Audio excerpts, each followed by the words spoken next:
Ulamалар айтат юкрахул калам фи хамсати мавади'. 5 жерде сүйлөгөн макрух, Аллага жакпайт дейт. Адепсиздик дейт.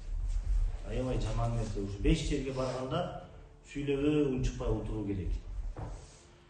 Awwaluha khalfal janaza. Жаназага турган кезде ар кайсы нерсени сүйлөйбөй унчукпай туруш керек жаназада. Себеби биздин сүйлөгөнүбүз башкаларга ыза жеткизет. Ошондуктан жаназага көп эле барып калабыз. Көп жерде байкайбыз жаназаларда.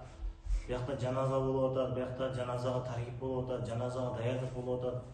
Туруп алып дүйнө сөзүн сүйлөп, бири-бири менен каткырып, күлүп, ушундай нерсе болот да. Ошондуктан жаназага келгенде унчукпай башты жерге салып, ошол жаназанын ээлери, жакындары кандай кыйынчылыкта болуп аткан болсо, кандай ыза тартып аткан болсо, кейип аткан болсо, ошолордун кейигенине кошулуп бир аз бир эмне салым кошуп коюш керек. Жакшы сүйлөп коюш керек. Бирок көп сүйлөгөн болбойт. Көңүлүн көтөрүп коюш керек. Ваthani инда qira'atil Qur'an. Экинчиси Кур'ан окуп аткан учурда. Мейли өзүбүз Кур'ан окуп аткан учур болсун, же болбосо бирөө Кур'ан окуп аткан учур болсун. Эгерде бирөө Кур'ан окуп аткан болсо дагы үнүн чыгарып окуп атабы, демек биз бул жерде отуруп алып ар кайсы нерсени сүйлөбөшүбүз керек. Кур'ан окуп атканда сүйлөө бул макрух. Даже кээде алына күнөө деп айткан. Адепсиздик Кур'ан. Себеби бул Кур'ан Алланын сөзү, Алланын сөзүнө көңүл бурбай эле биякта өзүнчө эле сөз болуп аткан макрух болуп эсептелет. Ваthalithu инда al-khutbati wa fi majlisi dhikr. Үчүнчүсү мындай баяндарда. Хутба деген бул баян деген. Жума намаздарда хутба болот го, баяндар болот. Бияка чыгып хутбада сүйлөйт, хутба окулат. Мына ошондой учурларда жана зикир отуруштарында.